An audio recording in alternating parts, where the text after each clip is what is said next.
첫 소식입니다. 지난달 경기 지역의 평균 아파트 값이 사상 처음으로 5억 원을 넘어섰습니다. 불과 9개월 전 4억이었던 아파트 값이 1억 이상 뛰면서 5억을 돌파한 건데요.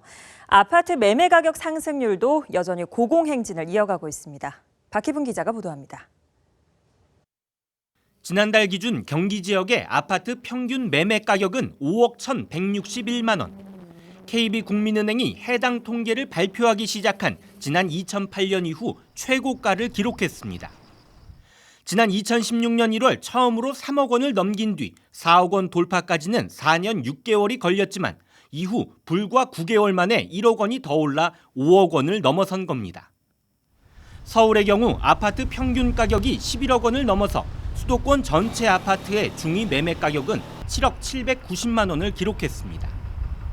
최근 들어 전국의 아파트값 상승세는 다소 안정세로 돌아섰지만 경기 지역은 예외였습니다. 지난달 전국의 주택종합 매매가격지수 변동률은 0.71%로 전월보다 상승폭이 축소된 반면 경기도는 광역급행철도 등으로 인한 교통호재 기대감에 1.17%의 높은 상승률을 기록했습니다. 복선전철 건설 사업이 속도를 내고 있는 시흥시는 무려 3.58%가 올랐고 마찬가지로 교통 호재 지역으로 꼽히는 안산 단원구와 안양 동안구도 높은 상승폭을 보였습니다.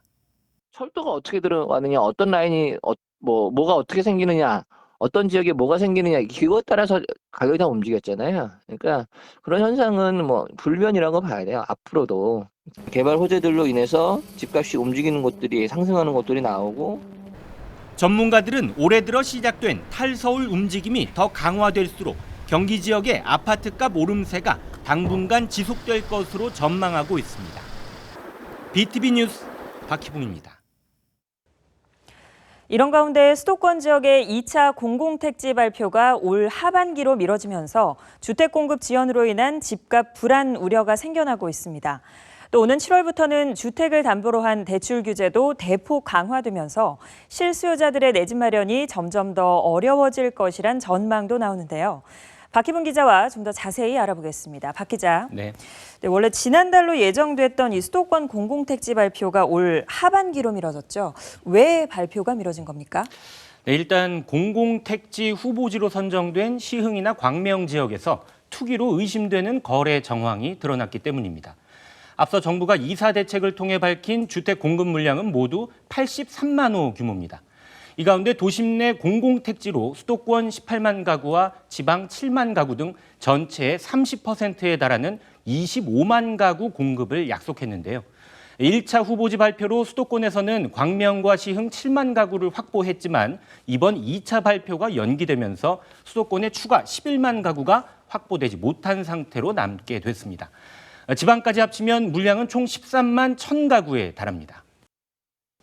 이 수도권의 공공택지 후보지에 대한 토지거래 조사 결과가 이 공공택지 발표를 연기하는 데 영향을 끼쳤다고요? 그렇습니다. 국토부는 수도권 후보지들에 대해 토지거래 동향을 조사한 결과 특정 시점에 거래량이 2배에서 4배까지 증가하거나 외진 거래가 전체 거래의 절반에 달하고 인근 지역의 1.5배 이상 지가 변동률이 높게 나오는 등 투기로 의심되는 거래 정황이 발견됐다고 설명했습니다. 특정 후보지의 경우엔 지난해 상반기 토지 거래량이 56건에 지분 거래 비율은 18%였지만 하반기에 들어서 거래량이 453건으로 폭증했고 지분 거래율도 87%까지 늘어나는 등 투기 거래 동향이 보였다는 건데요.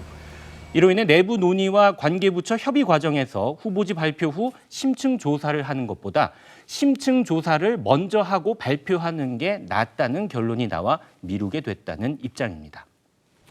공공택지 발표가 연기되면 공급 자체가 미뤄지는 거니까 아무래도 이 집값 불안 현상이 나타나진 않을까요? 일단 정부는 계획 발표와 함께 주택이 공급되는 게 아니고 최종적인 주택 공급까지 긴 과정에서 보상이나 인허가 절차에 속도를 내면 문제될 게 없다는 입장입니다. 하지만 충분한 물량을 신속하게 공급하겠다던 정부의 계획에 차질은 불가피해졌습니다. 가장 큰 문제는 또다시 되살아날 공급 불안인데요. 이 후보지에 대한 수사가 이루어지면 다른 후보지를 찾아야 하는데 1년에서 2년 이상의 시간이 걸릴지도 모르기 때문입니다. 정부가 약속한 공급에 차질이 생기면 가격 상승과 시장 불안 현상이 나타날 수 있는데요. 공공택지를 통한 주택 공급은 역점 사업인 만큼 시간이 걸려도 진행은 되겠지만 이 시장 불안을 덜기 위해서 후속 계획 일정을 명확하게 공개하고 후보지에 대해 이런 투기 의혹 거래 조사 절차를 확립할 필요가 있다는 지적도 나오고 있습니다. 오는 이 7월부터 주택담보대출에 대한 규제가 더 강화된다고 하는데 이건 어떤 내용입니까? 네, 정부가 대출 원금과 이자를 연소득과 비교해 대출 상환 능력을 따지는 DSR을 점진적으로 확대하기로 했습니다. 현재는 9억 원 초과주택의 담보를 대출받을 때만 DSR이 적용됐지만 당장 7월부터는 6억 원 초과주택으로 확대됩니다. DSR 규제가 시행되면 시중은행에서 해당 주택을 담보로 대출을 받을 경우에 연 원리금 상환액이 40%를 넘을 수 없게 되는데요. 예를 들어 연봉 5천만 원인 직장인의 경우 대출 원리금이 2천만 원 이내가 되는 겁니다.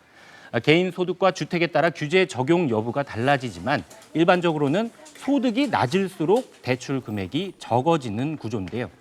경기 지역에서는 기존에는 이 투기 과열 지구에 해당됐던 규제가 전체 규제 지역으로 확대되기 때문에 사실상 일부를 제외한 전 지역이 적용 대상이 되는 겁니다. 해당 지역에서 6억 원 이상 주택이 33.4%를 차지하는데요. 3분의 1 이상이 이번 규제 대상에 포함될 전망입니다. 이 대출 문턱이 높아지면 이 실수요자들의 경우 내 집 마련이 더 어려워지는 건 아닌가 하는 우려의 목소리도 나오고 있다고요. 네. 보통 이 대출을 받는 사람들은 돈이 부족해서 대출을 받는 건데 돈이 많으면 굳이 대출을 받을 필요가 없겠죠. 최근 적극적으로 주택 매수에 나서는 30대들의 영끌 현상을 보면 집값은 오르고 나는 집을 살 수 없고 돈이 필요하니까 금리가 높은 신용대출까지 받아가면서 주택을 구매하는 현상입니다. 그런데 이 길이 막혀버리면 공정과 불공정의 문제, 또 양극화의 입장에서 보자면 오히려 소득이 높은 분들은 더 여유로워지고 이 저리 대출이 필요한 이런 소득이 부족한 분들은 사적 금융으로 내몰리는 부작용이 생겨날 수 있거든요.